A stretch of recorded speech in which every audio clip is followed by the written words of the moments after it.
Vamos saber o que está movimentando, o que interfere no mercado, perspectivas, né, daqui para frente, o que pode acontecer. Mas o hoje, o que é essa movimentação de alta no mercado do boi gordo? Vamos até Bebedouro, vamos saber do Iberville Neto, o que está acontecendo nesse mercado. Para você, meu, muito boa tarde, Iberville.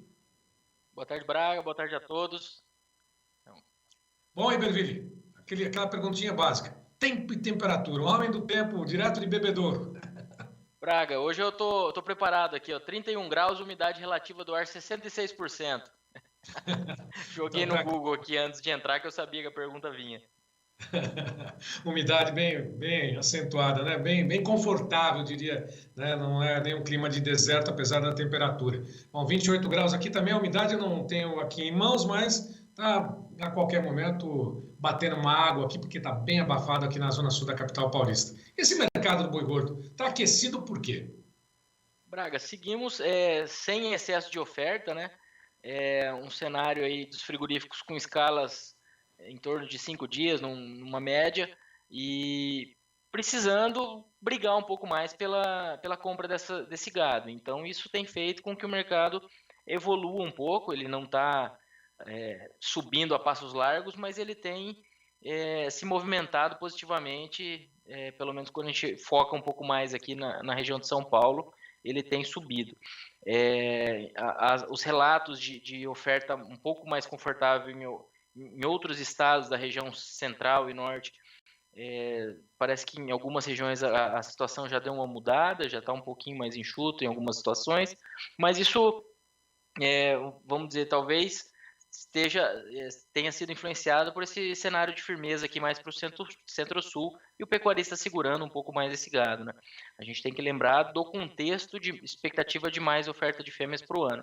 E por que eu fico toda vez falando isso? Não é para tentar, né? Não é para desanimar Jogar o um balde produtor, d'água mas é fria, só né? para lembrar que essas oportunidades que às vezes aparecem no mercado futuro, esse cenário aí, ele tem que ser aproveitado de um jeito ou de outro, né? Então, a gente está com um momento de valorização agora e o curto prazo ele é positivo, mas é um ano de cautela no que diz respeito ao lado da oferta.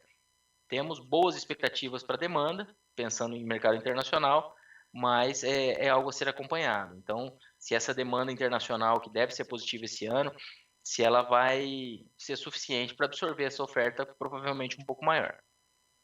Bom, isso a gente tem ressaltado, inclusive é algo que parece um mantra, né? Tanto o João Batista Olive, eu, você, o Maurício Birinello, sempre fala, aproveita, olha o que está acontecendo lá no mercado futuro, R$ 306 bateu hoje, 305 agora, vai, de repente faz uma opção, faz uma trava de preços, que não se sabe exatamente como é que vai comportar ou se comportar o mercado físico, porque vem aí, como você mesmo está alertando, e isso é sazonal, todos os anos acontece, a entrada de fêmeas, né, que não emprenharam vazias, vacas vazias, vão para o gancho. E até mesmo a entrada de novilhas, né, que estão indo para a linha de abate também. Tudo isso deve compor uma pressão maior. Isso deve acontecer. Tomara que o consumo no mercado interno de carne reaja de uma forma positiva. Aí a gente teria pelo menos uma equação aí mais com uma solução um pouco mais adequada, né? Isso, Braga. Pela importância das exportações no momento atual, nesses últimos anos, com China comprando forte, e esse câmbio que a gente tem que acompanhar o que vai acontecer, mas cada dia a gente tem uma sinalização aí entre executivo e Banco Central, etc. Então, eu acho que uma alternativa interessante para o produtor seria buscar opções de venda, porque ele participaria de uma eventual alta, né? Então, a gente tem essa cautela toda com o mercado em 2023, mas como a gente comentou aqui na última sexta-feira, esses preços futuros que estão sendo desenhados aí para o ano, eles ainda gerariam uma desvalorização nominal para o boi na média do ano. Isso não é comum. Então, a gente espera um ano de baixa, quando a gente olha valores reais, deflacionando, etc. Mas entre ser um ano de baixa e o mercado poder subir mais um pouco, há um espaço, sabe? Então, eu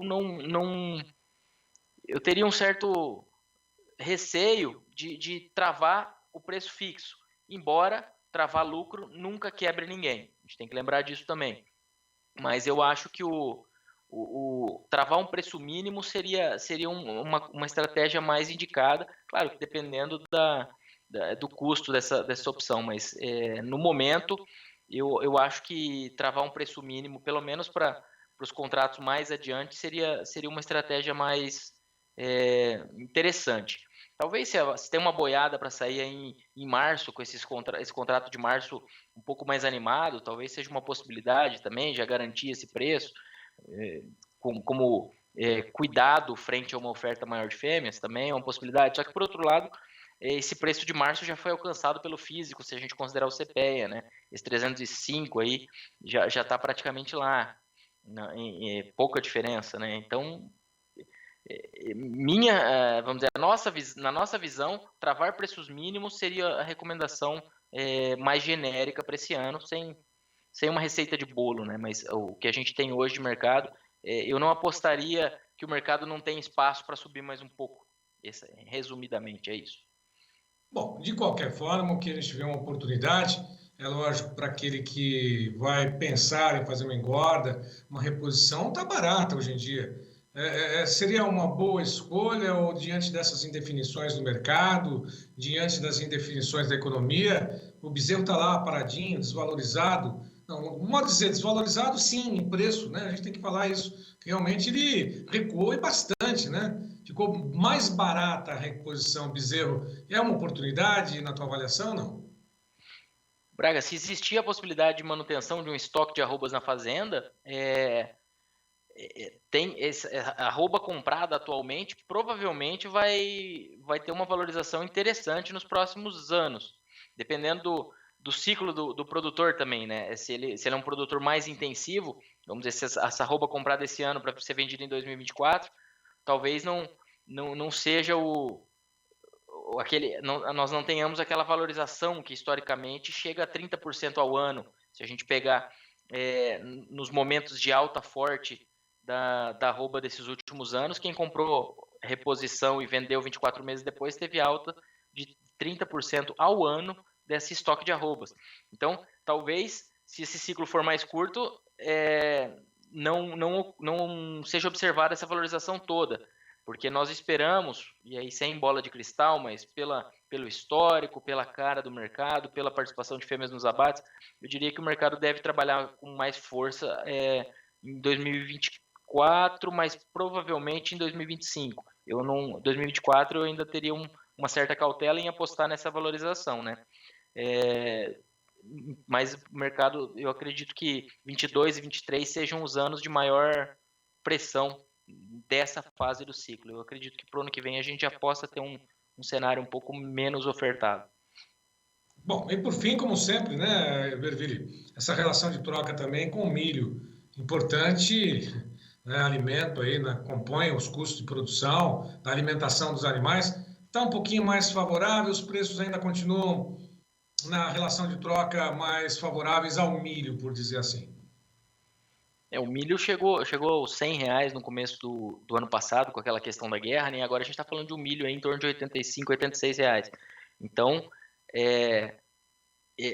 houve uma melhoria do ponto de vista de preço do milho para o produtor que compra, né, nesse histórico, mas o milho vem firme há alguns meses já. Então, eu não tô com esse cálculo aqui na manga mensal no último mês como que ocorreu, mas os custos eles não têm dado muita folga aí para o milho, fora essa queda que a gente observou no pós-início da guerra lá atrás, né? Mas o milho vem trabalhando sustentado ao longo de 2022 e desde o início desse ano também, salvo alguma oscilação, claro.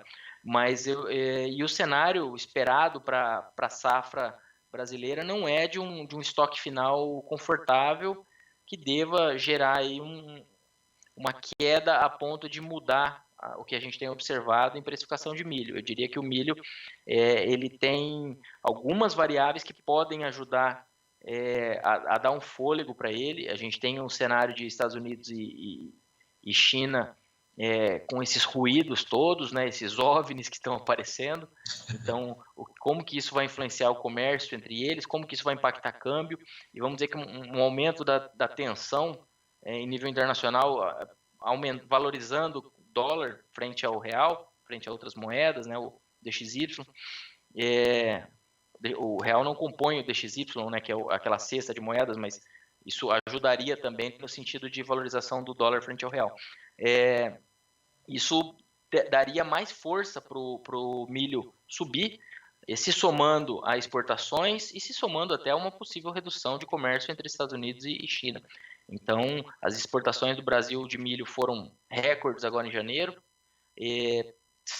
começaram fevereiro muito bem, então a gente tem que acompanhar isso. Possivelmente essas exportações atinjam as 50 milhões de toneladas, e como que isso vai influenciar no mercado doméstico, uma vez que China deve seguir comprando bastante proteína, porque com esses ajustes positivos que foram feitos nos últimos relatórios do USDA, então China comprando bastante proteína, ela vai precisar de ração para as proteínas que ela produz domesticamente. Aí a gente está falando de milho e especialmente com grande destaque para o suíno, né?